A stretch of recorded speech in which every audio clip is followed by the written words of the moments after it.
آج لوگ کہتے ہیں کہ جی دین پر عمل کرنا بڑا مشکل ہو گیا ہے،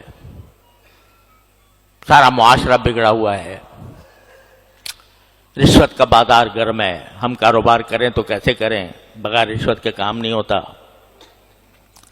ہم بازار میں نکلتے ہیں، گھر سے باہر نکلتے ہیں تو نگاہوں کو پناہ نہیں ملتی،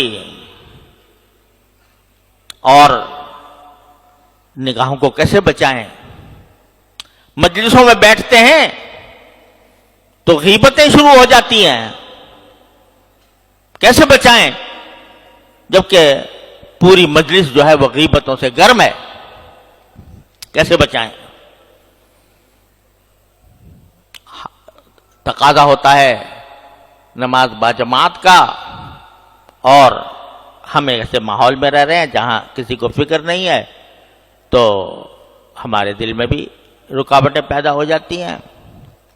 غرض سارا ماحول ایسا بگڑا ہوا ہے کہ اس میں ایک تنہا آدمی کیسے اس طوفان کا مقابلہ کرے؟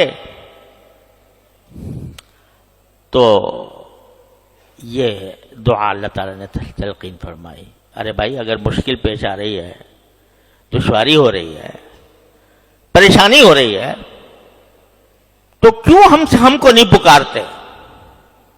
کیوں ہم سے نہیں کہتے؟ کہو ربنا آتنا من لدنک رحمتا وہیئ لنا من امرنا رشدا، اے اللہ میں گر گیا ہوں اس ماحول کے اندر، ظلمتوں کا ماحول ہے، تاریکیوں کا ماحول ہے، گناہوں کا ماحول ہے، میں گر گیا ہوں، مجھے بچا لے اس سے۔ تو آپ مانگو گے، صدق دل سے مانگو گے، اخلاص کے ساتھ مانگو گے، تو ممکن نہیں ہے کہ رد ہو جائے۔ کوئی دعا اگر آدمی دنیا کے کسی مقصد کے لیے مانگتا ہے نا، یا اللہ مجھے فلاں ملازمت دے دے، فلاں منصب دے دے، تو وہ ضروری نہیں ہے کہ تمہیں وہ مل جائے۔ کیوں؟ اس لیے کہ جب اللہ تعالیٰ دیکھتے ہیں کہ اس بندے کو اگر یہ منصب دے دیا تو یہ اس کو خراب کرے گا، اس کے اندر تکبر پیدا ہو جائے گا، یہ دوسروں کے ساتھ ظلم کرے گا، نہیں دیتے اللہ میاں۔ اس لیے نہیں دیتے کہ تمہاری مصلحت کے مطابق نہیں ہوتا۔ لیکن اگر تم اللہ سے دین مانگو، صلاح مانگو، گناہوں سے بچنے کی توفیق مانگو، طاعات اور عبادات کی عمل کرنے کی توفیق مانگو، اور صدق دل سے مانگو، تو کیا وجہ ہے کہ اللہ میاں قبول نہ کرے؟ دشمنی ہے تمہارے ساتھ اللہ میاں کو۔ تو اس لیے یہ سبق دیا جا رہا ہے کہ جب جس طرح وہ گر گئے تھے دقیانوس کی سلطنت میں، کفر و شرک میں گر گئے تھے، موت سامنے کھڑی ہوئی تھی، لیکن انہیں ہمیں پکارا، ہم نے ان کو اس طرح معجزانہ انداز میں اس ظلم و ستم سے بچا لیا۔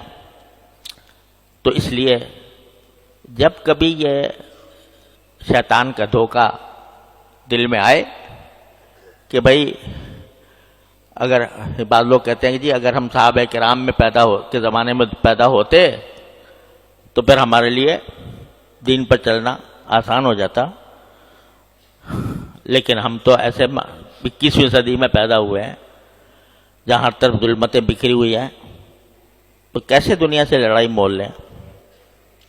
تو ہمارے حضرت والا فرمایا کرتے تھے، اللہ تعالیٰ ان کے درجات بلند فرمائے، کہ ذرا تصور کرو کہ میدان حشر سجا ہوا ہے، اور اس میں اللہ تبارک و تعالیٰ کے سامنے تم پیش ہوئے ہو، تم سے سوال ہو رہا ہے کہ تم نے دین کے فلاں حکم پر کیوں نہیں عمل کیا تھا، فلاں گناہ کا کیوں ارتکاب کیا تھا؟ جواب دے دو اللہ میاں کو کہ اللہ تو نے پیدا ہی ایسے موقع پہ، ایسے زمانے میں پیک کیا تھا جہاں ہر طرف فسق و فجور کا بازار گرم تھا، تو وہاں میں اپنے آپ کو کیسے بچاتا؟ تو اللہ تعالیٰ اس کے جواب میں اگر یہ فرمائے کہ اگر تمہیں مشکل پیش آ رہی تھی مجھ سے کیوں نہیں مانگا؟ میں نے جگہ جگہ قرآن کریم میں فرمایا ان اللہ علی کل شیء قدیر، کیا میری قدرت پر بھروسہ نہیں تھا؟ کیا میری رحمت پر بھروسہ نہیں تھا؟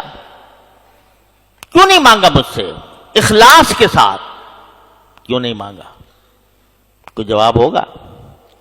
لہذا اگر کبھی یہ خیال آئے ایک آدمی ہے کسی گناہ میں مبتلا ہے، نہیں چھوڑا جا رہا اس سے، تو یہ تو کرے کم سے کم روز مانگے، چلتے پھرتے مانگے، اٹھتے بیٹھتے مانگے، یا اللہ میں پھنسا ہوا ہوں، اپنی رحمت سے مجھے اسے نکال دیجیے.